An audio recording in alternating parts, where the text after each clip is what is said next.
So I want to talk today a little bit about um, beliefs and desires.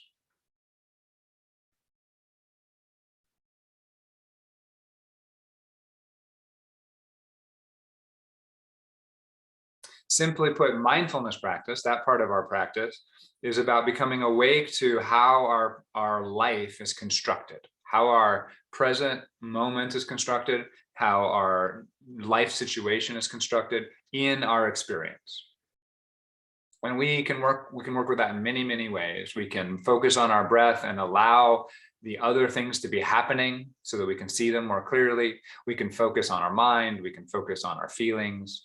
We can focus on other sensations. But one a little bit more advanced, but very useful way of practicing mindfulness is to become awake to your beliefs and desires in the present moment. And you can start with just one or the other. Let's start with our desires.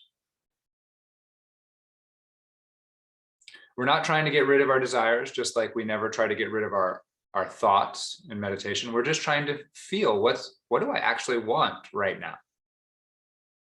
Or where in my experience is desire arising right now?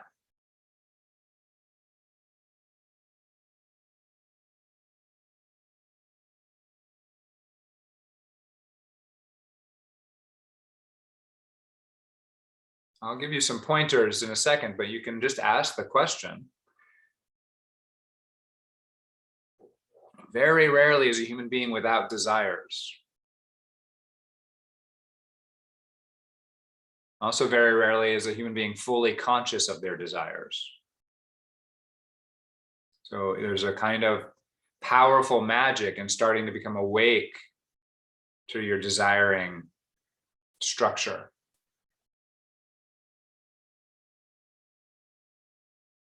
Now, sometimes we'll do this in a more self-helpy way where like, oh, I want this, I have these goals, right? I have these stories about what I want, right? I want to be famous, I want to be in love, I want to be healthy, whatever it is. And those are real in their own way, but we're concerned about how the desires arise in this present moment.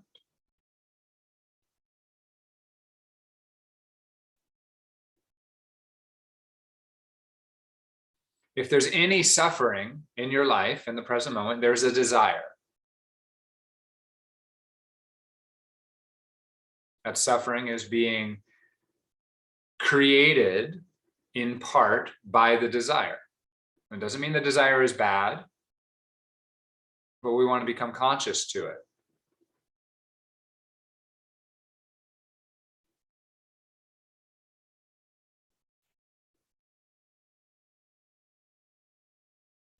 A desire I like to tune into as a impulse to move. That's honestly how I like to start with it. That could be an impulse to move physically. Like, what would if I could just move my body any way right now, what would it be? That might start getting you into the flow of motivation. But it also could just be to move internally. It could be that you want to speak. It could be that you want to cry. It could be that you want to laugh. It could be that you want to adjust your intestines somehow, right? You could just feel there are directions that things want to move in you. And the ones that you can tune into when you ask the question, what do I want right now? The mind will answer, and we're not so concerned with that, though that can be part of it. What do I want? And the mind says this. That's good. That can be useful. We hear that, the manifestation of desire in thought. But first, we want to tune into it physically.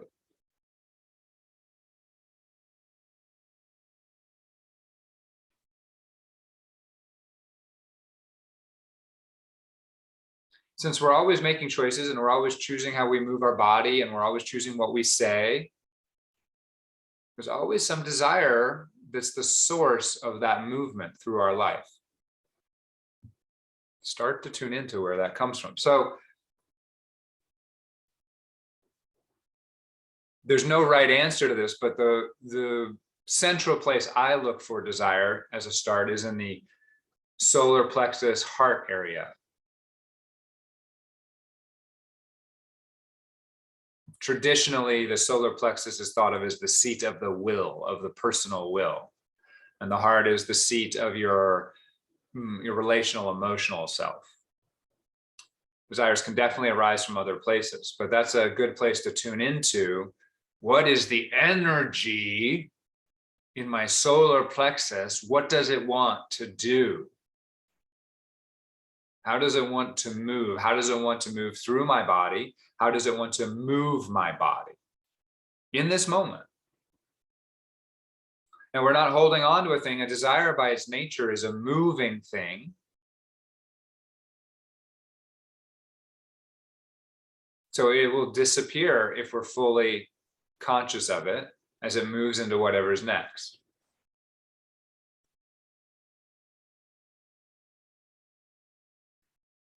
But at first, this might be difficult.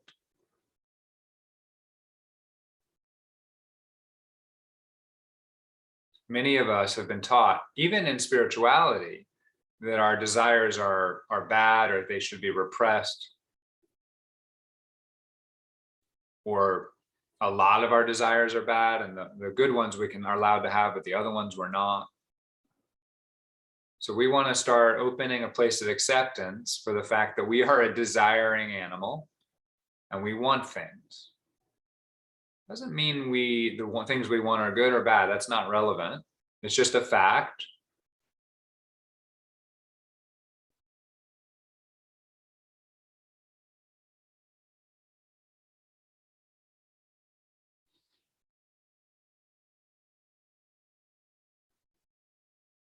If in the present moment we are suffering, and we go and find the desire, and we become fully conscious of the desire, we can relieve our suffering. But it requires full acceptance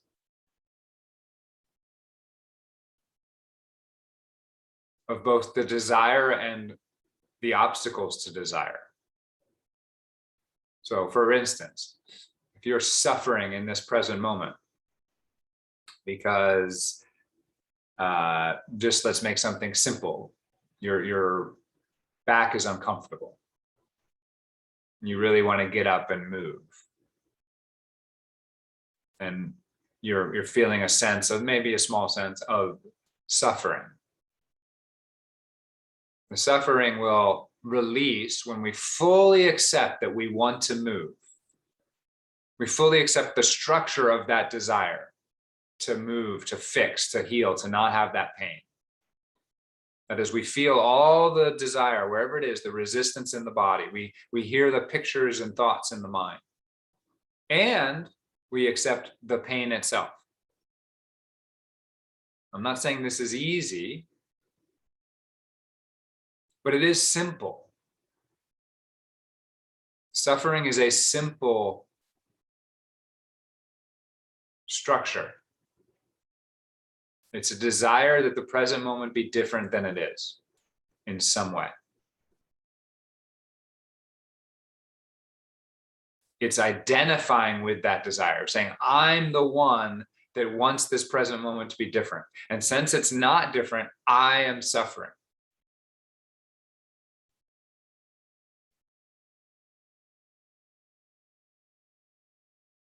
As we start to become fully conscious of our desire, feeling it in our body, we start to disidentify from the desire. That is, we see that it is also just a set of sensations in our experience. It is not us. We are not the desire. We can watch the desire. And we start to disidentify from the suffering.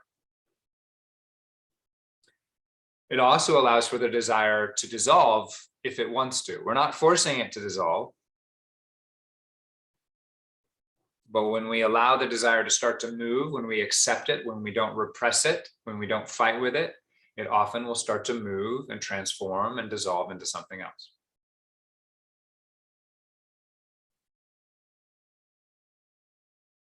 If you feel like you need to move right now, feel the desire that's making that happen. It's okay if you move. It's okay if you don't. If you're frustrated with anything right now, feel that desire. Embrace it.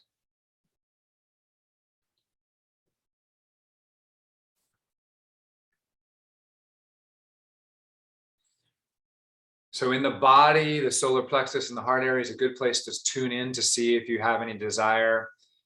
That may not be what's the most present right now, but as you get to your more fundamental desires, that's where you'll find a lot of the source, right? In your solar plexus, your heart. So desires that are sort of patterns and that appear a lot of the time. You might right now have a desire, you might be irritated with the talk, like I disagree with X, Y, or Z. And then the desire would feel like it's up in the head because it's intellectual. But that would just be a momentary thing. And it might trace back to your heart and your solar plexus. Maybe you have a resistance to authority or someone telling you what to do,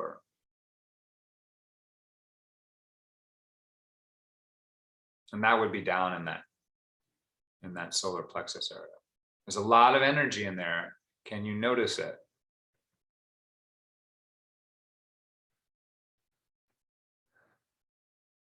Desire to speak comes through the throat.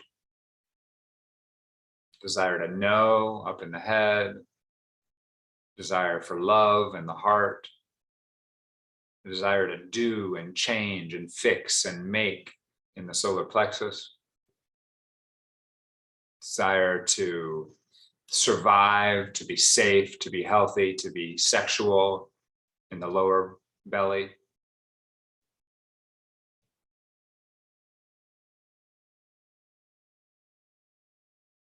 It's a huge part of who you are, and it often gets repressed in spirituality and spiritual discussions, and it always gets repressed by civilization and society.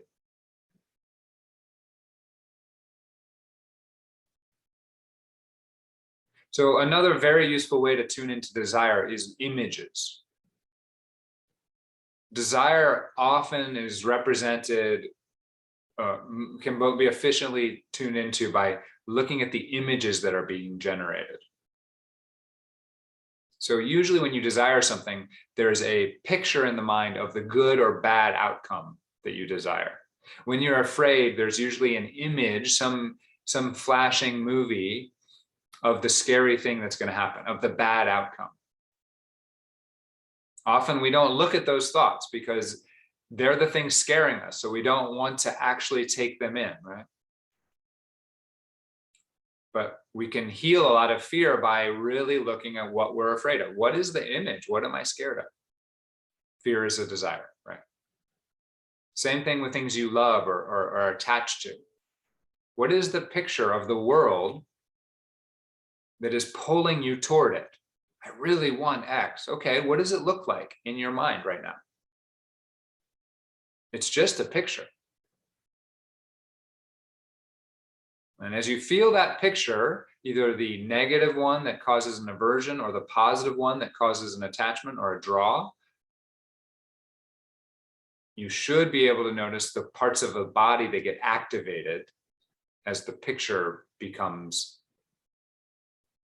clearer.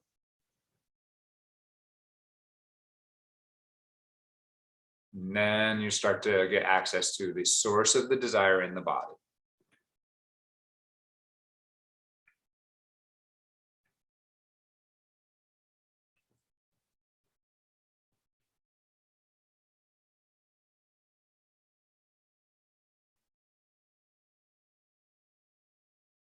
It's a very powerful way to work with your suffering, to work with relieving suffering, to work with mindfulness, is to work with your desire. It's also a very powerful way to get closer and closer to your self-construction. Big part of how you construct yourself, that thing, that story of who you are, is the desires you have, right? Who am I? I'm the one that wants this, this, that, and the other thing. I'm the one that's so scared of this, that, this, and the other thing. I'm the one that hates this, that loves this. As you start to go back to the desires and go back to the source of the desires, you're getting closer and closer to your self-identity. And you get to start to see how it's constructed. And it's just constructed by pictures in the mind, sounds in the mind, and feelings in the body. The desire part is fundamentally feelings in the body at first.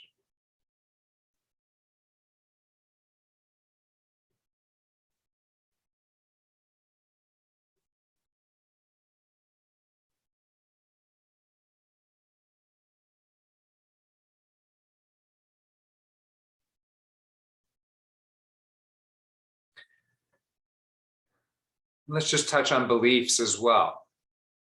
The beliefs is a very similar type of practice.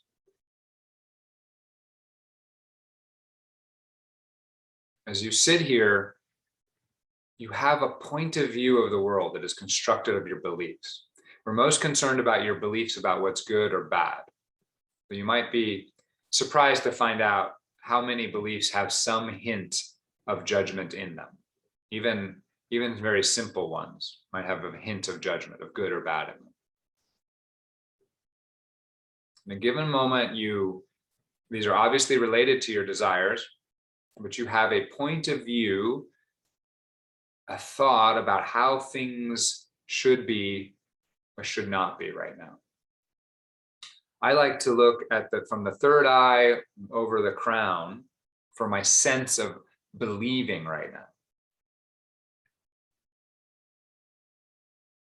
Again, we are letting go of our desires in the sense that we are no longer identifying with them by looking at them. Same thing with our beliefs. We are letting go of our belief by feeling and experiencing and seeing and hearing what that belief is constructed of. Right now, you're having beliefs. How do they arrive in your experience?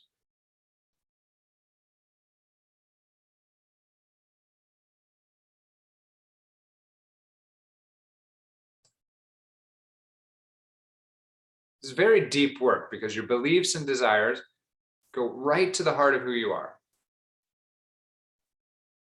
This is it's just one step away from doing direct kind of Advaita practice.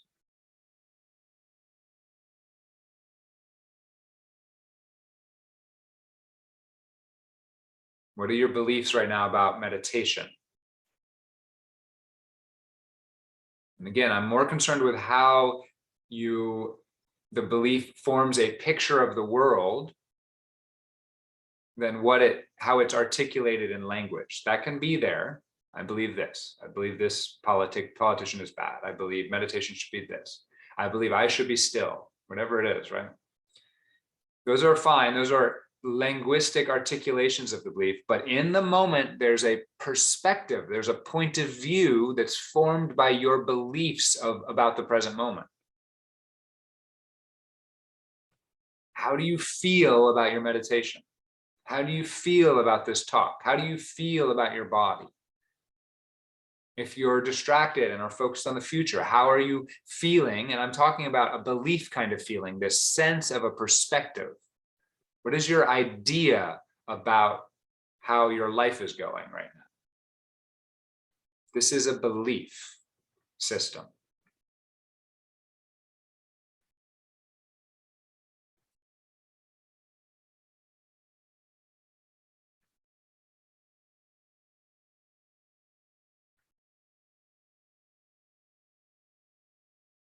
Our beliefs are another way that we create suffering. When we believe in the moment that something is bad, we start creating the structure of suffering. And our point of view is that things should be better, things should be different. However it is, it could be very simple. Most of them are about ourselves. In some way, our belief about how we aren't good enough. But they can manifest as how everyone else is not good enough as well. Or life is not good enough. But these are a source of suffering.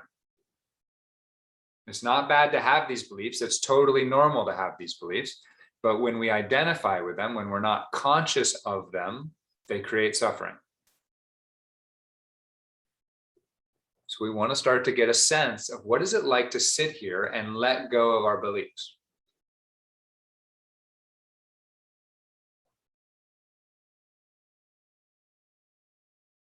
Okay, so I'm going to wrap up this talk, but I just want to lay it in the context of what you've probably been done before.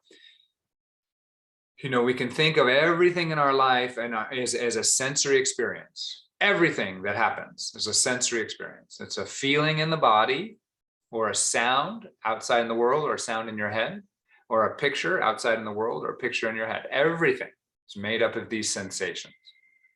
And that's one way to work with our present moment mindfully.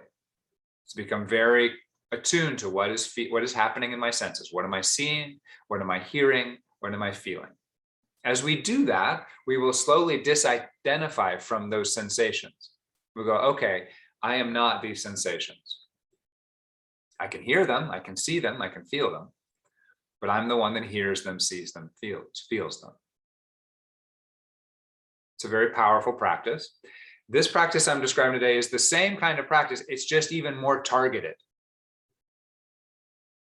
So we're not so concerned about what the candle flame looks like. We're more concerned with what your belief about the candle flame, or your desire about the candle flame, or your breath, or whatever it is. Because that will take us most efficiently back to our self, to our idea of ourselves, to how we're constructing ourselves in our feelings, pictures, and sounds. So beliefs and desires are like pointers, and they point us to the particular feelings, the particular sounds and pictures, the particular sensory experiences that we are most attached to. So after we practice mindfulness for a while, and we're getting good at just feeling how things feel, seeing how things are visually experienced, hearing how things sound, then we can get even more targeted and go, well, I'm going to go and look at these feelings, the ones that are desires, these sounds in my head, the ones that are beliefs, these pictures, because these ones it's like a breadcrumb trail back to the source of your suffering.